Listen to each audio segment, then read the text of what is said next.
العالمين والصلاة والسلام على نبينا محمد بن عبد الله وصحبه ومن تبعهم بإحسان إلى يوم الدين أما بعد أعوذ بالله من الشيطان الرجيم بسم الله الرحمن الرحيم رب اشرح لي صدري ويسر لي أمري واحلل عقدة من لساني يفقهوا قولي. تمام تعریفیں اللہ رب العالمین کے لیے ہیں. درود و سلام ہو نبی آخر الزماں محمد صلی اللہ علیہ وسلم کو. الحمدللہ آپ لوگ بابرکت ہیں کہ چھٹیوں کے موقع پر فائدہ اٹھاتے ہوئے وہ بھی دین سے جڑا ہوا آپ یہاں جمع ہوئے ہیں. بس مقصد یہ ہے کہ آپ دین کو سنیں, اچھی باتوں کو سنیں, توحید کے بارے میں, قیامت کے بارے میں, نیکیوں کے بارے میں. اس مقصد کے تحت اللہ آپ کے جمع ہونے کو قبول فرمائے اور جن لوگوں کی محنتوں سے آپ جمع ہوئے ہیں ان کی محنتوں کو قبول فرمائے اور جن لوگوں نے قربانیاں دی ہیں ان کی قربانیوں کو قبول فرمائے اور اس محفل کو ہمارے لیے ذخیرہ آخرت بنائے. آمین. میرے لیے جو عنوان دیا گیا ہے وہ ہے قیامت کا دن. بڑا اہم مرحلہ ہے کہ ویسے تو کہنا نہیں چاہیے کہ ہر انسان کو عمر کے آخری مرحلے میں اللہ یاد آتا ہے, لیکن استاد ابو الحسن حفظہ اللہ کہ انہوں نے مجھے یہ عنوان دیا ہے تاکہ میں اور آپ, پہلے میں اور آپ جوانی سے ہی اس دن اور اس کے کیا مقاصد ہیں اس کو اپنے سامنے رکھ کر اپنی زندگی گزارنے کی کوشش کریں. میں کوشش کروں گا کہ میں اس عنوان پر حق ادا کر سکوں, کیونکہ عنوان قیامت کے بارے میں ہے. بولنے کے لیے ویسی تاثیر بھی چاہیے. ان کی جو امیدیں ہیں استاذ کی میں ان پر اترنے کی پوری کوشش کروں گا. آج ہم یہاں بیٹھے ہیں سنجیدگی سے پہلے سوچیں کہ ایک دن ایسا آئے گا جس دن نہ مال کام آئے گا, نہ اسباب کام آئے گا, نہ بادشاہت کام آئے گی, نہ حسب کسب کام آئے گا, نہ عالیشان عمارتیں کام آئیں گی, نہ دوستی کام آئے گی, یا دنیا کے جو عہدے ہیں وہ کام آئیں گے. کچھ بھی کام نہیں آئیں گے. اور ہر دن اس دن ایک ایسے فکر میں ہوگا اور ایسی تکلیف میں ہوگا, ایسے پریشانی میں ہوگا جس سے وہ ساری دنیا سے بے نیاز ہو جائے گا. اسے کسی اور چیز کی پرواہ ہی نہیں ہوگی. وہ دن کیا ہے؟ وہ قیامت کا دن ہے. وہ لمحہ کیا ہے؟ وہ گھڑی کیا ہے؟ وہ قیامت کی گھڑی ہے, جس کے بارے میں جب صحابہ کرام کے بارے میں آتا ہے کہ رونگٹے کھڑے ہو جاتے تھے, زارو قطار رو دیا کرتے تھے. ہمارے لیے آج کل کی دنیا میں جہاں پر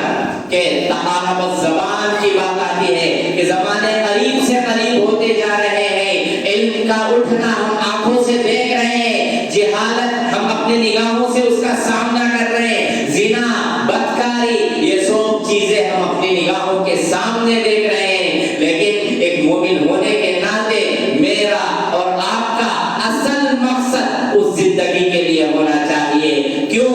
یہ دنیا کیا ہے؟ یہ دنیا دار العمل ہے. یہ دنیا دار العمل ہے کہ یہاں محنت کرنا ہے. اور یہ دنیا کیا ہے؟ دار الغرور ہے, فتنوں کا گھر ہے کہ ہر آن نئی آزمائش اور ہر آن نئی فطرہ. اور آخرت وہ دار الجزا کہ وہاں بدلہ دیا جائے گا. اسی لیے فرمایا اللہ تعالیٰ سورہ فاتر آیت نمبر 5, یا ایھا الناس, اے لوگو, انما ھذہ الحیات الدنیا متاع وان الآخرۃ ہی دار القرار.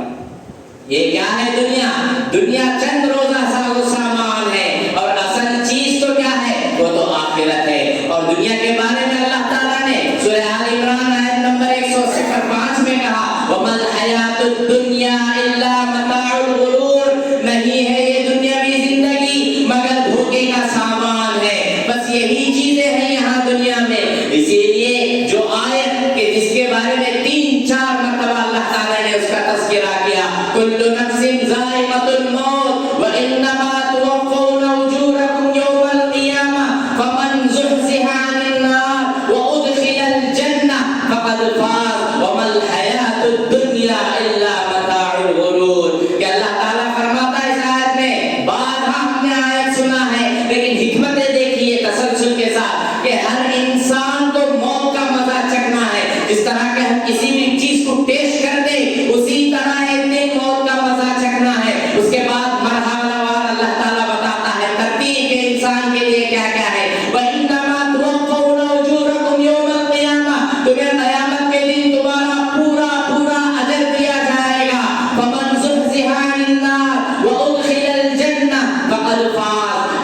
کوئی جہنم سے بچا لیا گیا اور جہنم میں داخل جنت میں داخل ہو گیا جہنم سے بچ کر، فقد فاز، سمجھو کہ وہ کامیاب ہو گیا۔ اور آگے اللہ تعالیٰ دنیا کی حقیقت سامنے رکھتے ہوئے آل عمران 180 پر 5 کی آیت میں فرماتا ہے وَمَا الْحَيَاةُ الدُّنْيَا إِلَّا مَتَاعُ الْغُرُورِ، یہ دنیا کیا ہے؟ یہ دنیا دھوکے کا سامان ہے کہ موت کسی پردے کو نہیں دیکھتی، امیر اور غریب کا فرق نہیں کرتی، بادشاہ ہو یا غلام اس کی تمیز نہیں کرتی، انسان کس حالت میں ہے، کن حالتوں میں ہے، مالدار ہے، تکلیف میں ہے، پریشانی میں ہے، بچہ ہے، جوان ہے، بوڑھا ہے، کچھ بھی نہیں کرتے، عالیشان محلات میں ہو یا معمولی جھوپڑی پٹی میں ہو، کہیں بھی آ سکتے ہیں۔ اللہ تعالیٰ سورہ نساء آیت نمبر 70 پر آیت میں فرماتا ہے اینما تکونوا یدرککم الموت ولو کنتم فی بروج مشیدہ، کہ جہاں کہیں تم رہو یدرککم الموت، موت تمہیں آ پکڑے گی، آ دبوچ ہوگی، اگرچہ کہ تم عالیشان محلات میں ہو۔ اگر انسان نیک ہے، متقی ہے، پرہیزگار ہے، اس کے بارے میں قرآن خود کہتا ہے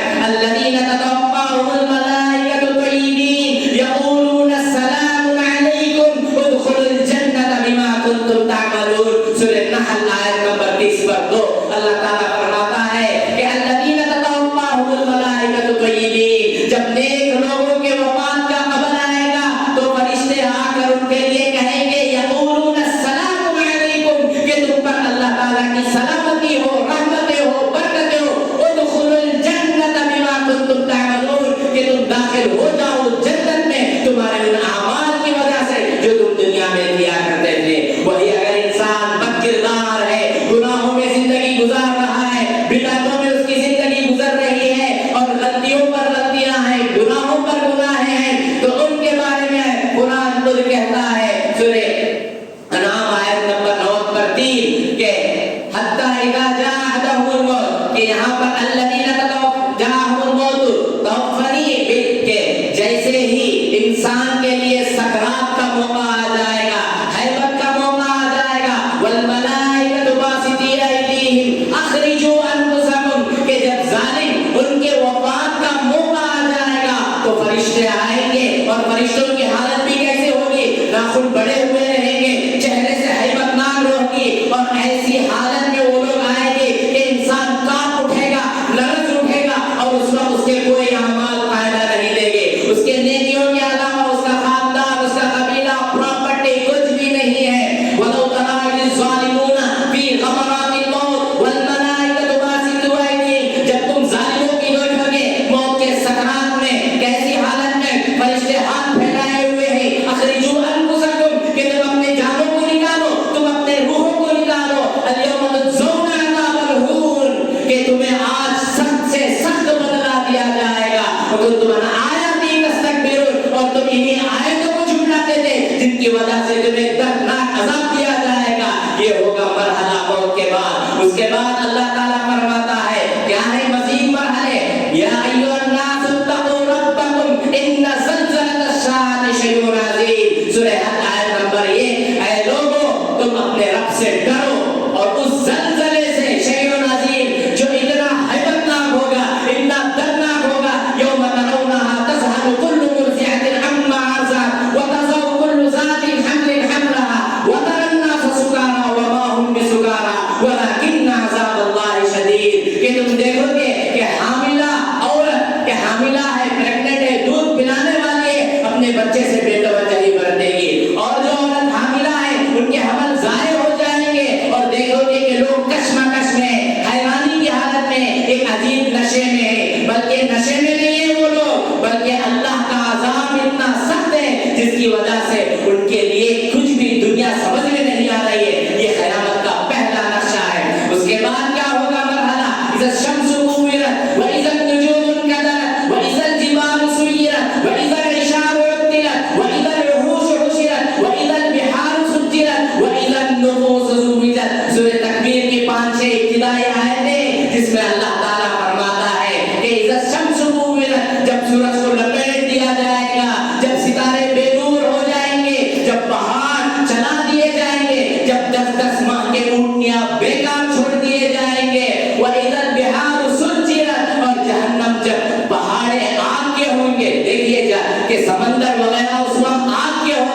اور تو اور وَإِذَا الْوُحُوشُ حُشِرَتْ جب سارے جنگلی جانوروں کو جمع دیا جائے گا وَإِذَا النُّفُوسُ زُوِّجَتْ اور جب روحوں کو بدنوں کے ساتھ ملایا جائے گا اس کے بعد کا مرحلہ سورہ انفطار میں ہے اِذَا السَّمَاءُ انفطرت وَإِذَا الْكَوَاكِبُ انتَثَرَتْ وَإِذَا الْبِحَارُ فُجِّرَتْ وَإِذَا الْقُبُورُ بُعْثِرَتْ عَلِمَتْ نَفْسٌ مَّا قَدَّمَتْ وَأَخَّرَتْ يَا أَيُّهَا الْإِنسَانُ مَا غَرَّكَ بِرَبِّكَ الْكَرِيمِ ان آیتوں میں مزید نقشہ کھینچتے ہوئے اللہ تعالیٰ قیامت کا کہتا ہے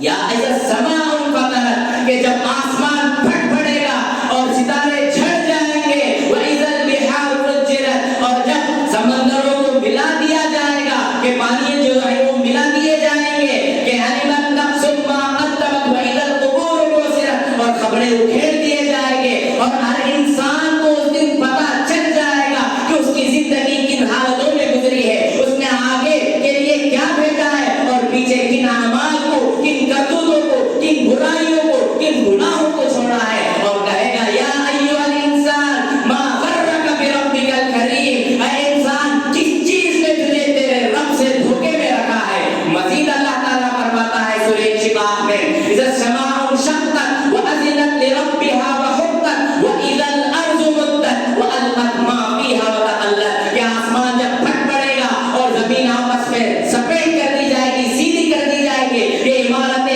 یہ چیزیں جس کی وجہ سے دنیا اپنے آپ پر ناز کرتی ہے پوری طرح سپیٹ ہو جائے گا ان مرحلوں کو قیامت کہا جاتا ہے جس کے بارے میں آپ صلی اللہ علیہ وسلم نے کہا من سرہ ان ينظر الى يوم القیامت كأنه رأي عین فلیقرأ اذا الشمس كورت واذا السماء انفطرت واذا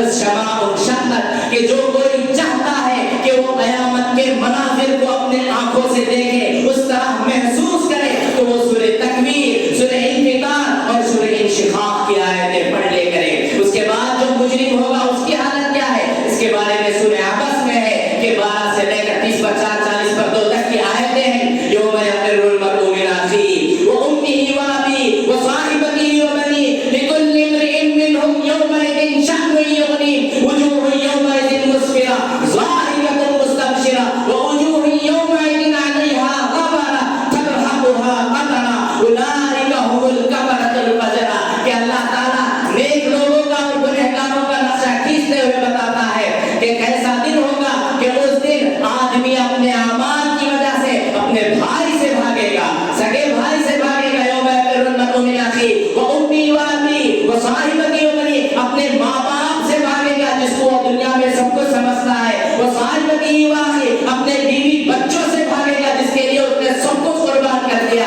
ہر اس دن ہر انسان کی ایسی کیفیت ایسی حالت ہوگی جو اسے ساری دنیا سے بیدار کر دے گی ساری دنیا سے بے نیاز کر دے گی اور اس وقت وجوہ یومئذ مسفرہ کہ وہ لوگ کچھ چہرے چمک رہے ہوں گے ضاحکۃ مستبشرہ جن کے اعمال نیک ہیں جنہوں نے دنیا پر آخرت کو ترجیح دی ہے وہ شاداب رہیں گے خوش رہیں گے کیوں کیونکہ ان کے لیے نیکی کا پروانہ ہے ووجوہ یومئذ علیہا غبرہ اور اس دن کچھ چہرے ایسے ہوں گے جو دھول میں گرد و غبار کے لپیٹ میں رہیں گے اولئک هم الکفرۃ الفجرہ یہی لوگ ہیں جو کافر ہیں جو بدکار ہیں اور سیاہکار ہیں اور مزید اللہ تعالیٰ مجرمین کا نقشہ کھینچتے ہوئے سورہ حاقہ میں فرماتا ہے کہ ابتدائی آیتوں میں ہے کہ یوم ترونہم کہ گویا کہ جب ان کو پیش کیا جائے گا لا تخفی منکم خافیہ کوئی چیز چھپی نہیں رہے گی ان کے یہاں انسان ہر چیز کو چھپاتا ہے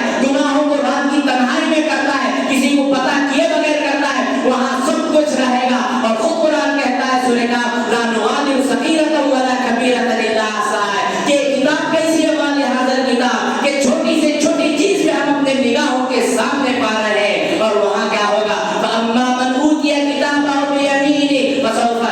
فاما من اوتی کتابہ بیمینہ فیقول ہاؤم اقرؤوا کتابیہ انی ظننت انی ملاق حسابیہ فهو فی عیشۃ راضیہ فی جنۃ عالیہ قطوفها دانیہ کہ وہ شخص جس کو اس کا نامہ اعمال سیدھے ہاتھ میں دیا جائے گا وہ کہے گا کہ انی ظننت انی ملاق حسابیہ مجھے میرے اعمال کے بارے میں ایسا ہی یقین تھا وہ جنت کے بے عمدہ نعمتوں میں ہوں گے عالیشان بالا خانوں میں ہوں گے جن کے میوے زمین سے نیچے جھکے ہوئے رہیں گے رہا وہ شخص اوتی کتابہ بشمالہ فیقول یا لیتنی لم اوت کتابیہ ولم ادری ما حسابیہ ما اغنی عنی مالیہ ہلک عنی سلطانیہ خذوہ فغلوہ ثم الجحیم صلوہ ثم فی سلسلۃ سبعون ذراعا فاسلکوہ انہ کان لا یؤمن باللہ العظیم. کہ رہا وہ شخص جس کو اس کا نامہ اعمال بائیں ہاتھ میں دیا جائے گا، وہ کہے گا یا لیتنی لم اوت کتابیہ، اے کاش مجھے اندازہ ہی نہیں تھا کہ میرا نامہ اعمال دیا جائے گا. ولم ادری ما حسابیہ، میں نہیں جانتا ہوں کہ حساب کیا ہے، معلوم نہیں ہے. کہ یا لیتہا کانت القاضیہ، کہ جو موت ہے وہی میرے لیے فیصلہ کن ہو جاتی تو یہ میرے لیے بہتر ہے. ما اغنی عنی مالیہ، جو مال میں نے محنتوں سے کمایا وہ مجھے کچھ کام نہیں آیا. ہلک عنی سلطانیہ، میری سلطنت مجھ سے ضائع ہو گئی ہے، کچھ بھی کام نہیں آئی مجھے. ہلک عنی سلطانیہ. پھر قرآن کہتا ہے پکڑو اس کو، جگڑو اس کو، ثم فی سلسلۃ ذرعہا سبعون، کہ پھر اس کو جہنم میں جھونک دو، پھر ایسی زنجیر جو 70 گز کے برابر ہے اس کو بنا دو. کیونکہ وہ اللہ کی عظمت پر یقین نہیں رکھتا تھا. اور اس وقت ایک مجرم کیا کرے گا، گنہگار کیا کرے گا، اس کے بارے میں بھی قرآن کہتا ہے یود المجرم لو یفتدی من عذاب یومئذ ببنیہ وصاحبتہ واخیہ وفصیلتہ التی تؤویہ ومن فی الارض جمیعا ثم ینجیہ کلا انہا لظی نزاعۃ للشوی تدعو من ادبر وتولی. کہ قرآن کہتا ہے کہ مجرم چاہے گا کہ وہ اپنے حساب کے بدلے دوسروں کو دے دے اور بچ جائے، اپنے بیوی کو دے دے، اپنے بچوں کو دے دے، اپنے دوستوں کو دے دے. لیکن قرآن کہتا ہے وَلَا يَسْأَلُ حَمِيمٌ حَمِيمًا،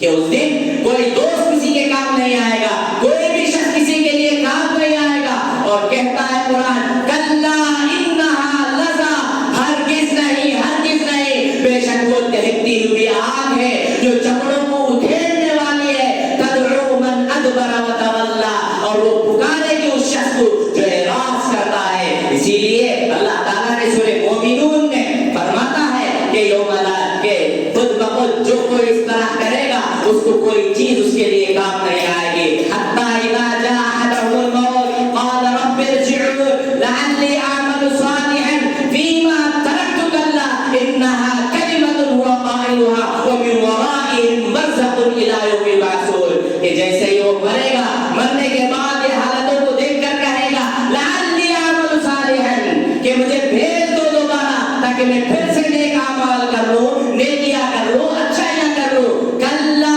قرآن کی گواہی ہے ہرگز نہیں، انہا کلمۃ هو قائلها، ایک ایسا فیصلہ ہے جو ہو گیا ہے. ومن ورائهم برزخ الی یوم یبعثون، اور تمہارے پیچھے ہی جہنم ہے، یہاں تک تم اسی میں رہو گے جب تک کہ فیصلے تمہارے لیے کیے جائیں گے. یہ انسان کی حالت ہے، یہ انسان کی پوزیشن ہے. لیکن کیسے اتراتا ہے، کیسے زندگی گزارتا ہے کہ دو چیزوں کے لیے وہ سب کچھ کرتا ہے. قرآن ان دو چیزوں کو کہتا ہے سورہ تغابن آیت نمبر 15 کہ انما اموالکم واولادکم فتنہ. سورہ انفال میں بھی یہی الفاظ ہے 28 آیت میں وَاعْلَمُوا أَنَّمَا أَمْوَالُكُمْ وَأَوْلَادُكُمْ فِتْنَةٌ، بے شک تمہارا مال اور تمہارے خاندان، بال بچے، یہ تمہارے لیے آزمائش ہے. جو کچھ دنیا میں انسان محنت کرتا ہے اس کے پیچھے دو اسباب ہیں، یا تو وہ اپنے بیوی بچوں کے لیے قربانیاں دیتا ہے، محنت کرتا ہے، صحیح غلط کی تمیز بھول جاتا ہے، گناہ کے راستوں پر چلتا ہے، رشوت کے راستوں پر چلتا ہے، نہ جانے حلال حرام کی تمیز کے بغیر کتنا کچھ کوشش کرتا ہے، یا تو بیوی بچوں کے لیے یا تو عہدے اور کرسی کے لیے. حالانکہ قرآن کہتا ہے کہ یہ فتنہ، یہ آزمائش ہے، یہ چاہے تو تمہیں نیکیوں میں آگے بڑھا سکتے، انہی کی وجہ سے انسان برائیوں میں، گناہوں میں بھی جا سکتا ہے. اسی لیے اللہ تعالیٰ سورہ شعراء 80 میں آیت میں کہتا ہے یوم لا ينفع مال ولا بنون الا من اتى الله بقلب سلیم، کہ اس دن ایسا ہوگا جس دن تمہارے لیے تمہارا مال اور جس دن تمہیں تمہاری اولاد یہ کچھ بھی کام نہیں آئے گی، جس کے لیے تم نے اپنی جوانی رگڑا دی، اپنی محنتیں کر دی، پوری جوانی کو تم نے داؤ پر لگا دیا اپنے بیوی بچوں کے لیے، اپنی صحت، اپنی عمر، اپنی جوانی، سب کچھ قربان کر دیا. یوم لا